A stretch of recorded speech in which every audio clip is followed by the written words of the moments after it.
আসসালামু আলাইকুম।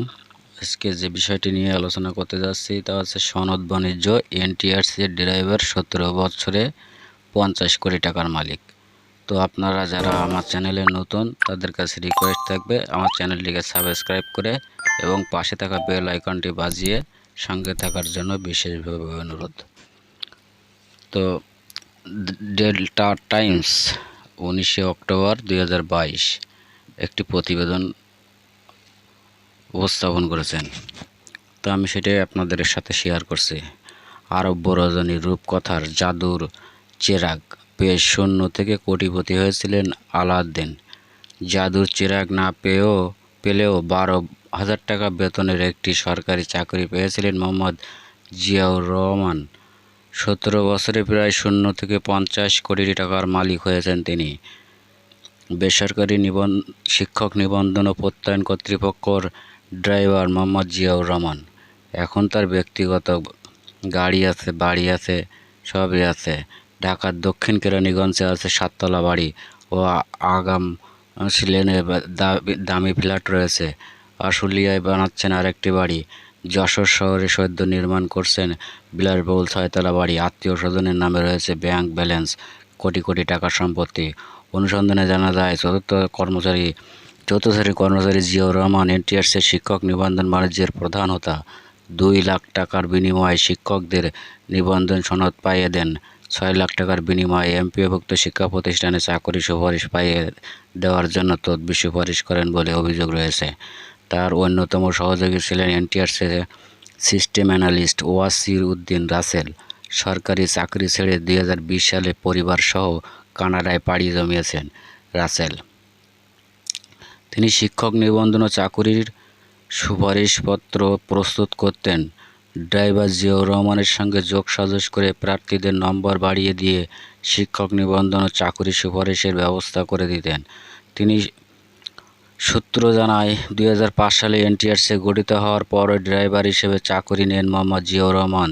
3,300 টাকা থেকে 6,940 টাকা বেতনের স্কেলে তিনি তখন সকলে 12,000 টাকা বেতন পেতেন। বর্তমানে 10,200 থেকে 24,680 টাকা বেতন স্কেলে সর্বসাকুল্যে 36,000 টাকা বেতন পান। এ প্রতিষ্ঠান গত 17 বছরে 18 জন চেয়ারম্যান দায়িত্ব পালন করছেন। তাদের বেশিরভাগই গাড়ি চালক ছিলেন জিয়াউর রহমান। তবে বর্তমান চেয়ারম্যান গাড়ি চালানোর দায়িত্ব তাকে দেননি। এনটিআরসির মোহাম্মদ এনামুল কাদের গতকাল বলেন 17.5 টাকার পরেও তারা সকল সনদ বাণিজ্য এনটিআরসির ড্রাইভার 17 বছরে 50 কোটি টাকার মালিক হয়েছেন। এই দেখুন তার চেহারা কত উজ্জ্বল।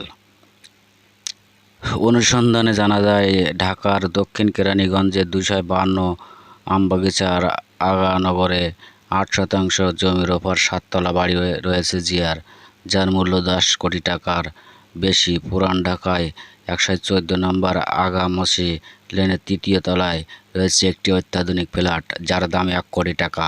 যশোর ক্যান্টনমেন্ট কলেজের পশ্চিম পাশের বিমানবন্দর সড়ক লাগোয়া একটি 6তলা দৃষ্টিনন্দন বিশাল বাড়ির কাজ শেষ করেছেন জিয়াউর রহমান। সেখানে জায়গার পরিমাণ প্রায় 12 কাঠা। ওই বাড়ি নিয়ে এই এলাকার চাঞ্চল্যের সৃষ্টি হয়েছে। বাড়িটির দাম প্রায় 15 কোটি টাকা। এছাড়া ঢাকার আশুলিয়ায় 10 কাঠা জায়গায় বিলাসবহুল বাড়ি করছেন তিনি। এর মূল্য কয়েক কোটি টাকা। যশোর শহরের রূপদিয়া এলাকায় তার স্ত্রীর বোন ও তার ভাইয়ের নামে কয়েক বিঘা সম্পত্তি রয়েছে। এসবের মূল্য প্রায় 10 কোটি টাকা। আত্মীয় স্বজনের নামে ও বেনামে তার আরও সম্পত্তি রয়েছে। কোটি কোটি টাকা রয়েছে তার। 4টি মাইক্রোবাস রেন্টে কারে ভাড়া দেওয়া আছে। জানা যায় জিয়াউর রহমান ড্রাইভার হলেও নিজে এবং পরিবারের সদস্যরা চলাফেরা করেন ব্যক্তিগত গাড়িতে। তার নিজস্ব গাড়ির জন্য ড্রাইভারও রয়েছে। সন্তানকে পড়ানো রাজধানীর কাকরাইল একটি অভিজাত স্কুলে। তার অফিসও কাকরাইলের পাশে ইস্কাটনে। সকালে স্ত্রী সন্তানদের নিয়ে ব্যক্তিগত গাড়িতে চড়ে বের হন তিনি। সন্তানকে স্কুলে নামিয়ে কিছুটা দূরে গাড়ি থেকে নেমে হেঁটে অফিসে যান। 2014 সালে করা ওই দলিলে তার স্থায়ী ঠিকানা গ্রাম চাউলিয়া, ডাকঘর রূপ দিয়ে উপজেলা কোতোয়ালী জেলা যশোর উল্লেখ করা আছে। বর্তমান ঠিকানা উল্লেখ করা আছে 114 আগমসি লেন, বংশাল, ঢাকা। জানা গেছে জিয়াউর রহমান সরকারি ছুটির দিনে নিয়মিত বিমানযোগে বা যশোরে আসতেন। তার যশোরে বাড়ি আছে বলে গ্রামের লোকজন জানেন এবং তার চলাফেরা বিপুল বিত্ত বৈভবে গ্রামের বাড়ির লোকজন হতবাক। তার এলাকার একজন জানান তিনি শিক্ষামন্ত্রীর গাড়ি চালক। গ্রামে কম যান, তবে যখন যান তার চলাফেরা ও পোশাক আশাক বড় কর্মকর্তাদের মতোই থাকে। সূত্র জানায় মোহাম্মদ জিয়াউর রহমান মূলত মাওশির অধিদপ্তরে বিভিন্ন কর্মচারীর মাধ্যমে শিক্ষক নিবন্ধন ও চাকরি সুপারিশে প্রার্থী জোগাড় করতেন। 2005 সালে শুরু হওয়া নিবন্ধন জালিয়াতি করে দেদার সনদ বিক্রি করেছেন। এ কাজে সহযোগী হিসেবে মাওশির সাবেক কর্মচারী নেতা ও বর্তমানে অবসর যাওয়া কর্মচারী বদিউজ্জামান, বর্তমান উচ্চমান সহকারী নাজমুল হোসেন ও কিছুদিন আগে সমাপ্ত হওয়া একটি প্রকল্পের গাড়ি চালক মোহাম্মদ নজরুল ইসলামের নামে জোরে সোরে শোনা যায়। নজরুল ইসলাম অনেক প্রার্থী জোগাড় করে দিতেন। একবার তিনি কয়েকজন প্রার্থী দিয়েছিলেন, তাদের সবাই শিক্ষক নিবন্ধনে উত্তীর্ণ না হওয়ায় জিয়াউর রহমান তাদের টাকা ফেরত দিতে গড়িমসি করেন। এ নিয়ে মাধ্যমিক উচ্চশিক্ষা মাওশি অধিদপ্তরে ত্রিপক্ষীয় সভা হয়েছিল, যার মাধ্যমে কিছু টাকা ফেরত দিয়েছিলেন জিয়াউর রহমান। সিস্টেম অ্যানালিস্ট ওয়াসি উদ্দিন রাসেল কানাডায় চলে যাওয়ার পর তার সনদ বাণিজ্য ভাটা পড়ে। গাড়ি চালক নজরুল ইসলাম বলেন, আমি বড় কোনো টাকা পয়সা দিইনি। একবার একটা কাজের জন্য অল্প টাকা দিয়েছিলাম, তবে কাজ হয়নি। জিয়াউর রহমান টাকাও ফেরত দেয়নি।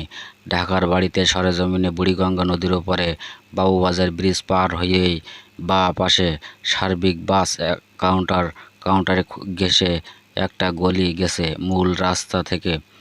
সার্বিক কাউন্টারের গলি দিয়ে 150-200 গজ গেলেই জিয়াউর রহমানের বাড়ি। তিনি এলাকায় জিয়া নামে পরিচিত। গত সোমবার দুপুরে জিয়া ভাইয়ের বাড়ি কোনটা বলতেই একজন দেখিয়ে দিলেন 7তলা বাড়ি। প্রতি তলায় 4টি করে ইউনিট। দ্বিতীয় তলায় একটি ইউনিট ভাড়া জেনে ভাড়াটিয়া সেজে বাড়িতে ঢুকে জানা যায় জিয়া তার পরিবার নিয়ে 3 তলার পুরোটা থাকেন। আধুনিক সাজসজ্জার পাশাপাশি 3টি রুমে এসি রয়েছে। নিচতলায় ছোট একটা পার্কিং। কেয়ারটেকার জানান সেখানে জিয়াউর রহমানের ব্যক্তিগত গাড়ি থাকে। কেয়ারটেকার আব্দুল জলিলের সঙ্গে ভাড়াটিয়া বেশে কথা হয়। এ প্রতিবেদনের মালিকের সম্বন্ধে জানতে চাইলে তিনি বলেন, জিয়া সাহেব সচিবালয়ের বড় কর্মকর্তা, তিনি এখন বাসায় নেই।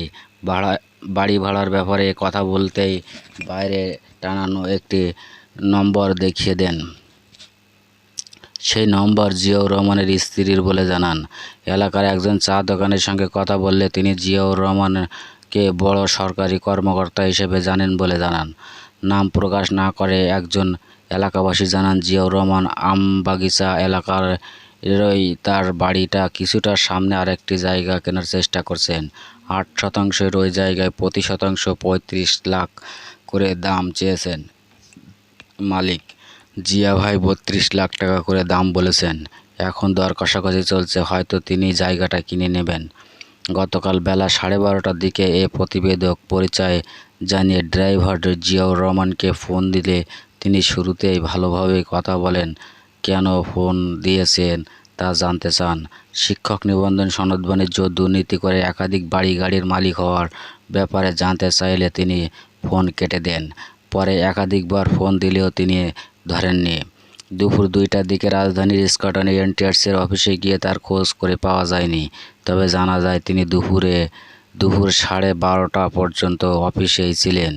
এরপর তাকে আর দেখা যায়নি। তো বর্তমান চেয়ারম্যান এনামুল কাদের খান বলেছেন যে তিনি তাকে চেনেন না, তার নামও জানেন না। একটা প্রতিষ্ঠানের চেয়ারম্যান, তার অধীনস্থ একজন কর্মচারী থাকলো, কিন্তু সে জানলো না, এটা কিভাবে সম্ভব? এটাই হচ্ছে সবার কাছে আমার প্রশ্ন, এবং এর উত্তর যদি কারোর কাছে জানা থাকে আমার কমেন্ট বক্সে লিখবেন, আমি একটু আপনাদের কাছ থেকে জেনে নিব। সকলকে ধন্যবাদ জানিয়ে আমি আজকের মতো এখানেই বিদায় নিচ্ছি।